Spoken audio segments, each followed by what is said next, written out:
दोस्तों, आप सभी लोगों को ये बात तो पता चली गई होगी कि राम मंदिर अब बनकर पूरा तैयार हो चुका है। अब बस इंतजार है 22 जनवरी का। सबको क्या आप जानते हैं राम मंदिर में बनाए गए हवनों की संख्या कितनी है और राम मंदिर में कितनी सीढ़ियां बनाई गई हैं और यह राम मंदिर कितने मंजिलों का बनाया गया है?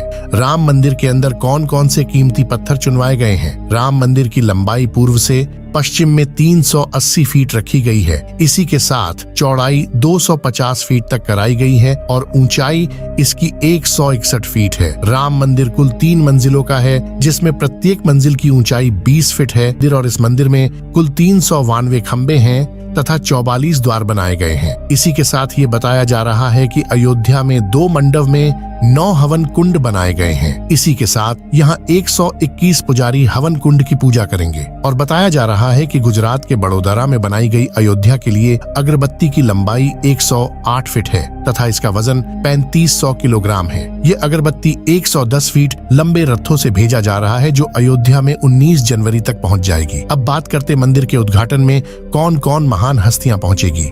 देश से नहीं बल्कि विदेश में भी राम मंदिर की चर्चा बड़ी जोरों शोरों से हो रही है। बताया जा रहा है कि भारत की महान हस्तियां 22 जनवरी को जो यहाँ पहुंचेगी उनका नाम है श्री नरेंद्र मोदी जी, द्रौपदी मुर्मू जी, अमित शाह जी, श्री राजनाथ सिंह जी, श्री जगदीप धनखड़, श्री योगी आदित्यनाथ, सुश्री ममता बनर्जी। यह महान हस्तियां मंदिर के उद्घाटन में पहुंचेगी। अब बताते हैं भारत के बड़े कथावाचकों के नाम के बारे में, जिसमें से सबसे पहले बात होती है श्री धीरेन्द्र कृष्ण शास्त्री उर्फ बागेश्वर धाम सरकार जी, जया किशोरी जी, श्री अनिरुद्ध आचार्य महाराज जी देवकी नंदन, ठाकुर जी जगत गुरु राम भद्राचार्य जी। अब बात करते हैं भारत के बॉलीवुड कलाकारों के नाम के बारे में, जिसमें से सबसे पहले नाम आता है अमिताभ बच्चन का। उसके बाद में बताया जा रहा है कि गोविंदा अक्षय कुमार, अजय देवगन, सनी देओल, महिमा चौधरी, सलमान खान, शाहरुख खान, रणबीर कपूर। वही क्रिकेटरों के बारे में बताया जा रहा है विराट कोहली, सचिन तेंदुलकर, रोहित शर्मा जी मंदिर के उद्घाटन में शामिल होंगे।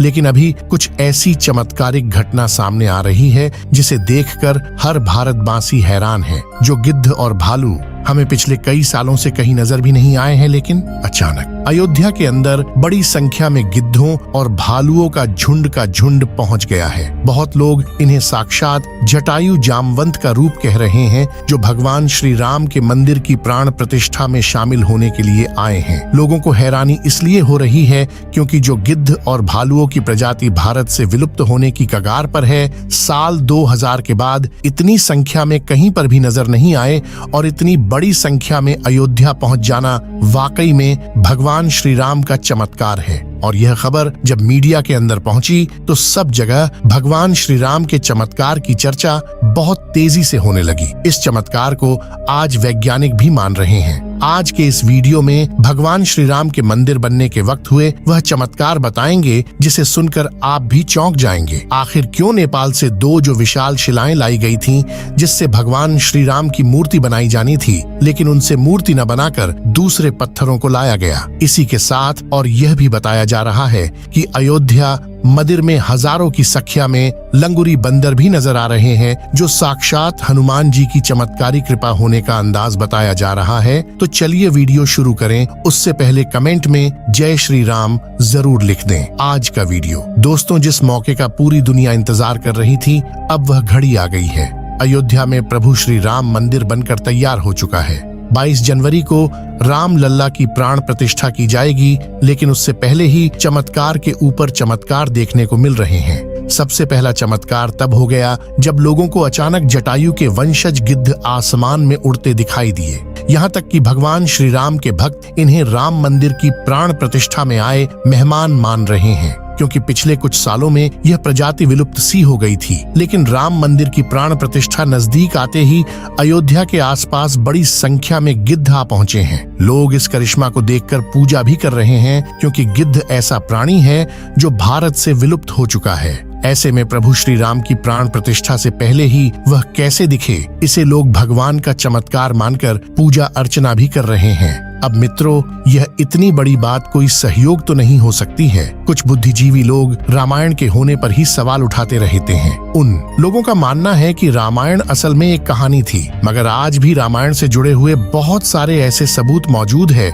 जो हर किसी को मानने के लिए मजबूर कर रहे हैं। भगवान राम ने जो पुल बनाया था लंका जाने के लिए वह आज भी मौजूद है, उसे वैज्ञानिकों ने भी माना है। वैज्ञानिकों ने उसे देखकर साफ कह दिया कि यह कोई प्राकृतिक नहीं है बल्कि यह इंसानों द्वारा बनाया गया पुल है, और जिस जगह पर वह पुल बनाया गया था वह आज भी उसी जगह पर मौजूद है। उस समय भगवान श्री राम ने अपने चमत्कार से पत्थरों पर राम लिखवाकर पत्थरों को पानी के अंदर तैरा दिया था, और उन तैरते हुए पत्थरों पर कदम रखकर पूरी वानर सेना लंका में गई थी। दूसरा सबसे बड़ा सबूत रावण की खुद की लंका है, जो रावण की लंका आज भी मौजूद है, और यह चमत्कार भी बहुत बड़ा सबूत है। जटायु गिद्ध प्रजाति से ताल्लुक रखते थे, वहीं जटायु भगवान श्री राम के परम भक्त थे। जटायु और भगवान श्री राम के बारे में रामायण में भी कई बार हमें जिक्र मिलता है। त्रेता युग में जब भगवान श्री राम को अपने पिता द्वारा वनवास का आदेश मिला था, तब पंचवटी में भगवान श्री राम की पक्षीराज जटायु से उनकी मुलाकात हुई थी। पक्षीराज जटायु माता सीता को अपनी पुत्री के समान मानते थे। दरअसल जब रावण माता सीता को हरण करके ले जा रहा था, तब जटायु ने ही लंकापति रावण को सीता माता की रक्षा के लिए युद्ध किया था। वहीं जटायु जिन्होंने अपने पंखों से रावण को बहुत चोट पहुंचाई थी।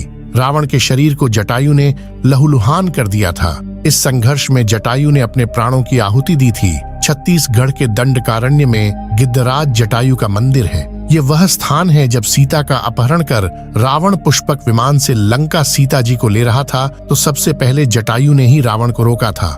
राम की राह में जटायु पहले शहीद थे। राम कथा में प्रसंग आता है जब जटायु के भाई संपाति ने कहा कि मेरे पंख कमजोर हैं, मगर आंख दूर की चीजें देख सकती है, इसीलिए मैं सीता जी को अशोक वाटिका में बैठी देख रहा हूँ। इसलिए लोग इन्हें साक्षात जटायु के वंशज मान रहे हैं। अयोध्या नगरी के अंदर ही भगवान श्री राम का जन्म हुआ था, जिसका जिक्र वाल्मीकि की रामायण में लिखा भी है। सालों तक चले राम राज्य के बाद जब श्री राम ने जलसमाधि ले ली, तो अयोध्या नगरी सूनी हो गई।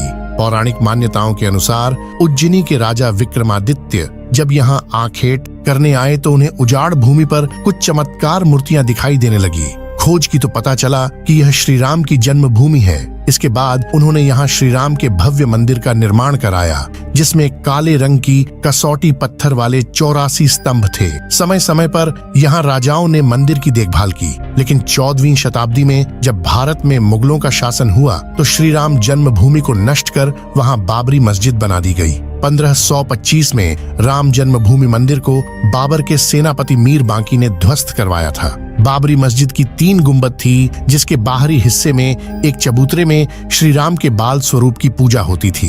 इसे राम चबूतरा भी कहते थे। लेकिन 1950 में बाबरी मस्जिद के मुख्य गुंबद के ठीक नीचे वही मूर्ति निकली जो सदियों से राम चबूतरे पर विराजमान थी। बाबरी मस्जिद और राम जन्मभूमि मंदिर पर सालों चले विवाद के बाद आखिरकार श्री राम की अपनी जन्मस्थली पर प्राण प्रतिष्ठा हो रही है। अब एक सवाल ये है कि आखिर अयोध्या में भगवान श्री राम की मूर्ति बनाने के लिए नेपाल से 2 विशाल पत्थरों को लाया गया था। इन पत्थरों को लाने के बाद आखिर क्यों उन पत्थरों से मूर्ति नहीं बनाई गई? ऐसी क्या वजह थी कि नेपाल के उन 2 पत्थरों की जगह दूसरे पत्थरों का इस्तेमाल किया गया? दरअसल राम मंदिर के निर्माण का काम पूरा होने के बाद फरवरी में नेपाल के काली गंडकी तट से 2 शिलाएं अयोध्या लाई गई थीं। इन 2 शिलाओं का वजन 14 टन और 27 टन था। शुरुआत में इन शिलाओं से राम मूर्ति बनाए जाने की बात सामने आई, लेकिन बाद में पता चला कि इन शिलाओं को राम मूर्ति बनाने के लिए उचित नहीं पाया गया। भारतीय मीडिया में छपी कुछ खबरों के मुताबिक